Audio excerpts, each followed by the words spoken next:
Hey everyone, it's Julie here with TipRanks, and today we're taking a look at 3 monthly dividend ETFs. So let's get into it.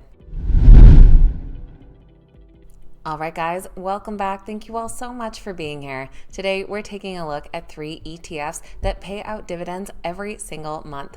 These ETFs offer easy diversification and exposure to a lot of great quality companies, plus offer an attractive dividend yield. So we're going to take a look at these ETFs, what their focus is and top holdings, and of course those dividend details. Just before we get into all of that, this is a friendly reminder that if you enjoyed today's video, make sure you hit that thumbs up button and that you're subscribed to the channel as well. You can check out these ETFs on the TipRanks ETF Center over on our website or by downloading the TipRanks mobile app. Links will be in the description down below. Now let's get right into these 3 monthly dividend ETFs.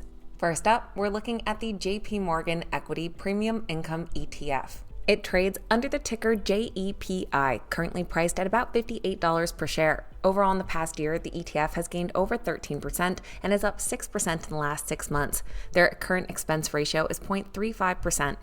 This is an actively managed ETF that is focused on large-cap U.S. stocks and equity-linked notes. They seek to deliver consistent monthly income and the potential for capital appreciation, aiming to capture a majority of the returns associated with the S&P 500 with less volatility.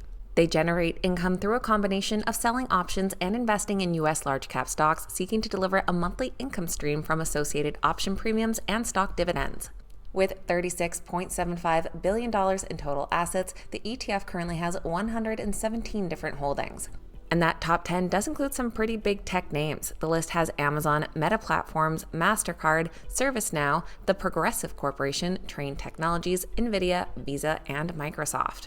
Down below, we can see the sector breakdown with technology in the lead at over 20%, followed by healthcare, industrials, financial, and consumer cyclical. And the countries is 100% weighted in the United States. And this JP Morgan ETF does have our highest dividend yield of the bunch today. That monthly dividend does fluctuate each month and is currently sitting at about 40 cents per share for a current dividend yield of 7.29%.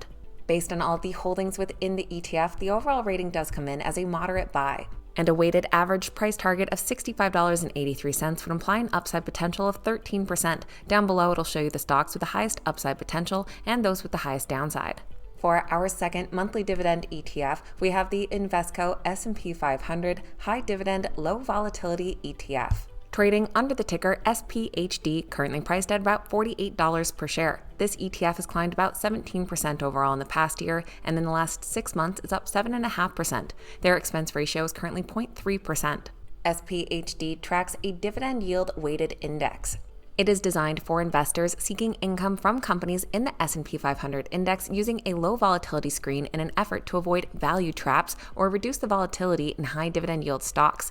It takes the S&P 500 index and applies a high dividend low volatility screen to narrow down a subset of stocks with the highest yield and lowest realized volatility, then weights each stock based on dividend yield. The ETF has just 52 current holdings and total assets of $3.36 billion.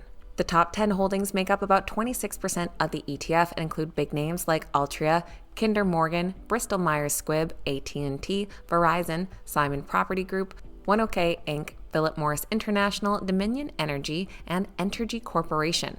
Looking at the sector breakdown below, utilities leads the way at 19.7%, followed by consumer defensive, healthcare, real estate, and energy. The most recent monthly dividend was about 14 cents per share for a dividend yield of 3.46%. And based on those 52 holdings, this ETF also comes in as a moderate buy. The average price target of $53.90 would imply an upside of over 11%. Down below, we have our stocks here with the highest upside potential, and this ETF actually has no stocks with a downside. If you've made it to our third ETF, then this is a friendly reminder to make sure you hit that thumbs up button. Our third monthly dividend ETF is the Wisdom Tree U.S. High Dividend Fund. It trades under the ticker DHS, currently priced at $96.71. This ETF has climbed nearly 17% over the past year, up over 10% in the last 6 months. Their expense ratio is 0.38%. DHS tracks a dividend-weighted index of high dividend-paying U.S. stocks. The U.S. High Dividend Index is a fundamentally weighted index that measures the performance of companies with high dividend yields selected from the U.S. Dividend Index, which is weighted annually to reflect the proportionate share of the aggregate cash dividends each component company is projected to pay in the coming year. This ETF has the largest amount of holdings out of our bunch today at 383, and their total assets total $1.14 billion. Despite having that many holdings, they are heavily weighted in their top 10, making up over 38%. Those top holdings go to Johnson & Johnson, ExxonMobil, Philip Morris, AbbVie, PepsiCo, Chevron, Altria, Merck & Company, AT&T, and IBM.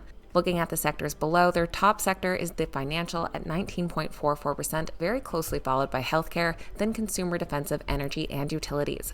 And their most recent monthly dividend was 36 cents per share for a dividend yield of 3.75%. And based on those 383 holdings, this ETF also comes in as a moderate buy, with an average price target of over $105 for an upside potential of nearly 13%. Down below, we can see those stocks with the highest upside potential and those with the largest downside. So that is a quick look at 3 monthly dividend ETFs, all with very different sizes and focuses. Let me know which one catches your eye the most in the comments down below. I always love hearing from you guys. Please keep in mind these videos are never a suggestion to buy or sell any specific stock, so make sure you always do your own research and due diligence. Thanks so much for watching. Have a fantastic day, and I'll see you back here next time.